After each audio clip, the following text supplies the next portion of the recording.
என் தங்க பிள்ளையே, இன்று இந்த கருப்பன் என்னுடைய வாக்கினை உனக்கு தர இப்போது வரவில்லை. மாறாக உன்னுடைய குலதெய்வத்தின் வாக்கினை தான் உன்னிடத்திலே கொண்டு வந்திருக்கிறேன். அப்படி என்றால் அதற்கு ஒரு காரணம் இருக்கின்றதல்லவா? என் அன்பு குழந்தையே, உன்னுடைய குலதெய்வத்திற்கும் உன்னுடைய குடும்பத்தில் இருக்கின்ற ஒருவருக்கும் அதிருப்தி ஏற்பட்டிருக்கிறது. அந்த அதிருப்தியானது இன்று உன்னிடத்தில் பேச வேண்டும் என்று அவர்கள் தூண்டியும் இருக்கின்றது. எல்லாவற்றிற்கும் மிக பெரிய காரணம் ஒன்று இருக்கின்றது. அதுவெல்லாம் என்னவென்று நீ தெரிந்து கொள்ள வேண்டும் அல்லவா? என் தங்க பிள்ளையே, உன்னுடைய குலதெய்வத்தின் மனதில் இருக்கின்ற அந்த நீங்காத வேதனைகளை உன்னிடத்தில் சொல்லிவிட வேண்டும் என்று ஆசைப்படுகிறார்கள். ஒரே ஒரு குலத்தில் இருக்கின்றவர்களே இப்படி செய்கிறார்களே என்று மிகுந்த மனவேதனையில் இருந்து கொண்டிருக்கிறார்கள். என் தங்க பிள்ளையே, உன்னுடைய மனதில் இப்போது என்னென்ன எண்ணங்கள் ஓடுகிறது என்பதை என்னால் புரிந்து கொள்ள முடிகின்றதல்லவா? என் குலத்தில் அப்படி யார் இப்படிப்பட்ட ஒரு சூழ்நிலையை உருவாக்கி இருக்கிறார்கள் என்பதையும், குலதெய்வத்திற்கு அவர்கள் மீது வெறுப்பு வந்திருக்கிறது என்றால் அப்படி என்ன நடந்துவிட்டது என்று நீ நினைக்கின்றாய்? என் தங்கமே, இதை நீ உன் குலதெய்வத்தின் வாயிலாகவே கேட்டுக்கொள். இப்போது இந்த கருப்பண்ணசாமி உன்னுடைய வாழ்க்கையில் உன்னுடைய குலதெய்வத்தின் வாக்கினை அப்படியே சொல்லிவிடுகிறேன். அவர்கள் என்னிடத்தில் என்ன சொன்னார்கள் என்பதையும் நான் முழுமையாக உன்னிடத்தில் சொல்லிவிடுகிறேன். அதன் பிறகாவது உனக்கு என்ன நடந்தது என்றும் உன் வாழ்க்கையிலே நீ என்ன நடக்கப் போகிறது என்றும் நீயாகவே புரிந்து அதற்கு தகுந்தாற் போல நீ நடந்து கொள்வாய். இதோ உன் குலதெய்வம் பேசுவதை முழுமையாக கேள். என் தங்க பிள்ளையே, இப்போது நான் உன்னுடைய குலதெய்வம் என்னுடைய குலத்தில் இருக்கின்ற எல்லா குழந்தைகளையும் ஒன்று போலதான் நான் பார்க்கின்றேன். அதேபோல் அவர்கள் எல்லோருமே ஒற்றுமையாகத்தான் இருப்பார்கள் என்று இதனால் வரையிலும் நான் நினைத்து கொண்டிருக்கிறேன்.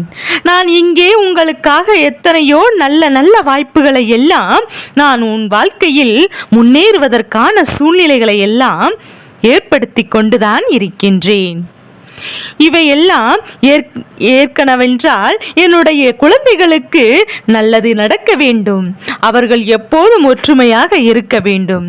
தன்னுடைய குலத்தை நல்லபடியாக வழிபடுத்த வேண்டும் என்பதற்காகவும் எனக்கு பூஜைகள் செய்யும் போதெல்லாம் இவர்கள் ஒற்றுமையாக நின்று கொண்டு இருக்க வேண்டும் என்றுதான் நான் எப்போதும் ஆசைப்படுகிறேன்.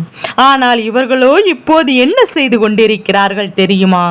என் பிள்ளையே, உனக்கு இந்த விஷயம் தெரிந்திருக்க வாய்ப்பில்லை. ஏனென்றால் அவர்கள் என்னிடத்தில் வந்து சொன்ன விஷயம் எனக்கு தானே தெரியும்.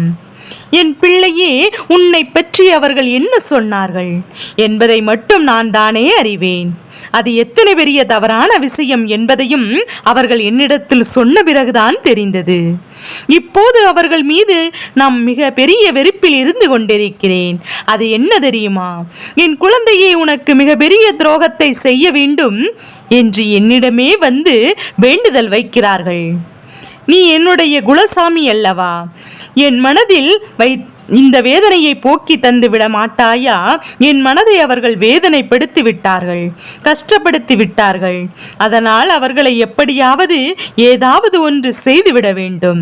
அவர்கள் வாழ்க்கையிலிருந்து மீள முடியாத அளவிற்கு ஏதாவது ஒரு கஷ்டத்தை கொடுக்க வேண்டும் என்று என்னிடத்திலே வந்து உன்னை பற்றி சொல்கிறார்கள். என் தங்க பிள்ளையே, அப்படி யாருடைய மனதில் ஒரு சிறு வேதனையை கூட என் பிள்ளை நீ ஏற்படுத்தியிருக்கின்ற என்று சற்று சிந்தித்து பார். இவர்கள் இந்த வாழ்க்கையே இருக்கக்கூடாது என்றல்லவா என்னிடத்தில் வந்து வேண்டுதல் வைக்கிறார்கள்.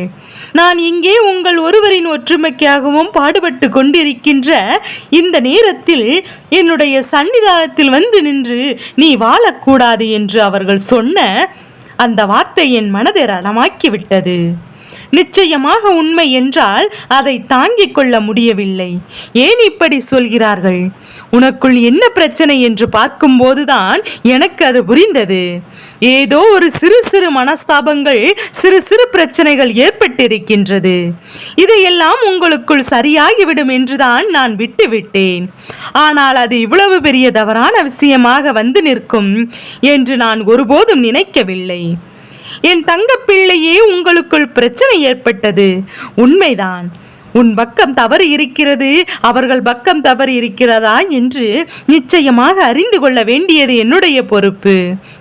தவறு இருப்பவர்கள் பக்கம் நான் நிச்சயமாக பேச மாட்டேன். யார் பக்கம் நியாயம் இருக்கிறதோ அவர்களுக்கு மட்டும்தான் நிச்சயமாக நான் நியாயத்தை கொடுக்கத்தான் போகிறேன். ஆனால் ஒருபோதும் தவறு செய்தவர்களுக்கு தண்டனை வழங்குவது என்னுடைய வேலை கிடையாது.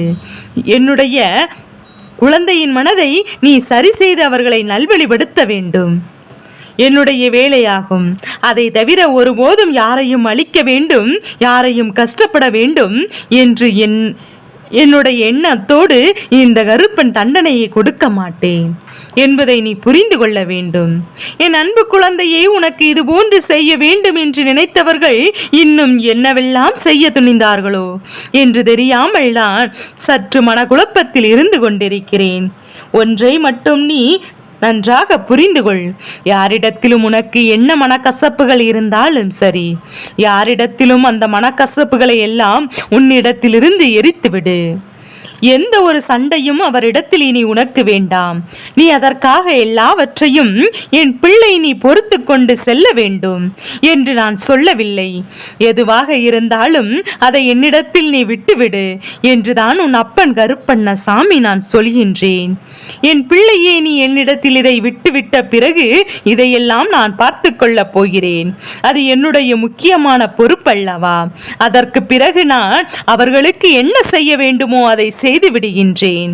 என் குழந்தையே, உன்னுடைய வாழ்க்கையில் உன்னுடைய மனதில் இருக்கின்ற வேதனைக்கெல்லாம் நான் இப்போது தகுந்த பதிலை தான் கொடுக்கப் போகின்றேன்.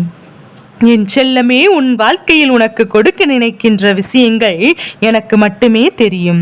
உன் குலதெய்வம் என்னை தாண்டி உனக்கு நல்ல விஷயங்கள் ஆனாலும் சரி, கெட்ட விஷயங்கள் ஆனாலும் சரி, என்னுடைய அனுமதி இல்லாமல் எதுவும் உன்னை செய்துவிட முடியாது. அதனால் நீ எதற்காகவும் பயப்படப்பட வேண்டாம். அவர்கள் என்னிடத்தில் தானே உனக்கு ஏதாவது செய்ய வேண்டும், ஆக வேண்டும், அழிக்க வேண்டும் என்று வேண்டுதல் வைத்திருக்கிறார்கள். என் பிள்ளையே, உன்னுடைய வாழ்க்கையை அழிக்க வேண்டும் என்று சொன்னதற்காக அவர்களை அப்படியே விட்டுவிடுவாய் என்று கூட நீ நினைக்கலாம். ஆனால் என் பிள்ளையே, நிச்சயமாக நான் அவர்களை விட்டுவிடவில்லை. என் குழந்தை இன்னொருவரின் மனதினை வேதனைப்படுத்தி இருப்பது உண்மையானால் நிச்சயமாக அது தவறான செயல். அது மட்டுமல்லாமல் அவர்கள் செய்தவருக்கு உன்னிடத்தில் மன்னிப்பு கேட்க வேண்டியது அவசியம். உன் பக்கத்தில் தவறு இருக்கும் பட்சத்தில் நீயும் மன்னிப்பு கேட்கத்தான் ஆக வேண்டும். என் தங்க பிள்ளையே, அதை நீ செய்வதில் எந்த ஒரு தவறும் கிடையாது. அதே சமயத்தில் தவறு அவர்கள் செய்திருந்தால், அவர்கள் பக்கம் தவறு இருக்கிறது என்றால், நான் அவர்களுக்கு கொடுக்க போகின்ற தண்டனை என்ன தெரியுமா? இந்த தெய்வத்தினுடைய பார்வை சில நாட்களுக்கு அவர்கள் மீது இருக்காது. அவர்கள் உனக்கு என்ன செய்ய வேண்டும் என்று நினைத்தார்களோ அதுவெல்லாம் அவர்கள் வாழ்க்கையிலே நடக்கப் போகின்றது. அப்போதுதான் எத்தனை வேதனைகள் அவர்கள் அனுபவிக்கின்றார்களோ என்பதையெல்லாம் புரிந்து கொண்டு, இப்பேற்பட்ட வேதனையெல்லாம் நாம் யாருக்கும் கொடுக்க கூடாது, நாம் தவறான வேண்டுதலை நாம் குலதெய்வத்திடம் இருந்து வைத்து விட்டோம் என்று வருந்தி உன் காலடியில் மன்னிப்பு கேட்பார்கள். என் செல்லமே, இதையெல்லாம் சில நாட்கள் ஆகும். சில நாட்களுக்கு பிறகு அவர்களே இதையெல்லாம் புரிந்து கொண்டு வரட்டும். நிச்சயமாக அவர்கள் புரிந்து கொண்ட பிறகு என்னிடத்தில் மன்னிப்பு கேட்க வருவார்கள். அதன் பிறகு அவர்கள் வாழ்க்கையை நான் மீண்டும் பழைய நிலைமைக்கு திருப்பி கொடுத்து விடுவேன். இதுதான் இப்போது நான் அவர்களுக்கு செய்ய துணிகிறேன் என்பதையும் நீ புரிந்து கொள்ள வேண்டும். நான் ஒருவருக்கொருவர் வந்து விட்டது செய்தாலும், கெட்டதை செய்தாலும், நல்லதை செய்தாலும், நம் மீது கொண்ட அன்பு என்றால் உன் குலதெய்வத்திடம் கூட வாழ்ந்து வாழ்க்கையே அளிக்க வேண்டும் என்று சொன்னார்கள் என்பதையும் நீ புரிந்து கொள்ள வேண்டும். ஒரே குலத்தில் இருக்கின்றவர்கள் சில பேர் என்னுடைய கோவிலில் நின்று தவறான வார்த்தைகளை பேசி பேசி சண்டையிடுகிறார்கள். இதுவெல்லாம் எனக்கு எத்தனை மனவேதனை ஏற்படுத்தும் என்பதையும் நீ புரிந்திருக்க வேண்டும். என்னுடைய பொறுமைக்கு ஒரு எல்லை உண்டல்லவா? என்னுடைய பொறுமையின் எல்லை மீறும் போது நான் அவர்களுடைய குலத்தை எல்லாம் காக்காமல் இயல்பான அவர்களின் விதிபடி அவர்களுக்கு என்ன தண்டனை கிடைக்க வேண்டுமோ அதையெல்லாம் நான் விட்டு விடுகின்றேன். என் செல்லமே, இது நாள் வரையிலும் நான் அவர்கள் மீது எத்தனையோ அன்பினையும் எத்தனையோ வாய்ப்புகளை எல்லாம் ஏற்படுத்தியிருக்கின்றேன். ஆனால் அவர்கள் என் மீது கொஞ்சம் கூட பயமில்லை. தவறான வழியில் சென்று விடுகிறார்கள். இதையெல்லாம் நிச்சயமாக மாற வேண்டும் அல்லவா? உன்னுடைய வாழ்க்கையில் நடந்த எல்லாவற்றையும் இனி நான் சந்தோஷமாக மாற்றிக் கொடுக்கப் போகின்றேன். என் பிள்ளையே, நீ உன்னுடைய மனசாட்சிக்கு பயந்து ஒரு விஷயத்தை செய்ய போகிறேன். உன் பக்கம் தவறில்லை என்றால் தண்டனையை நான் அவர்களுக்கு வழங்கப் போகின்றேன்.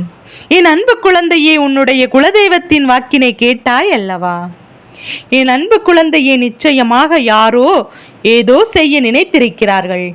அதை உன்னுடைய குலதெய்வம் நிச்சயமாக தடுத்து நிறுத்தியும் விடுகிறார்கள். என் தங்கமே, யார் மீதாவது உனக்கு தவறு எண்ணங்கள் இருந்தாலும் உடனடியாக அதனை நீ சரி செய்து கொள். உன்னுடைய குலத்தினுள் குடும்பத்திற்குள் எந்தவித பிரச்சனைகளும் உனக்கு வேண்டாம். உன்னுடைய குலம் ஒன்றுமையாக இருந்தால்தான் உன்னுடைய குலதெய்வத்தின் மனதும் சந்தோஷப்படும்.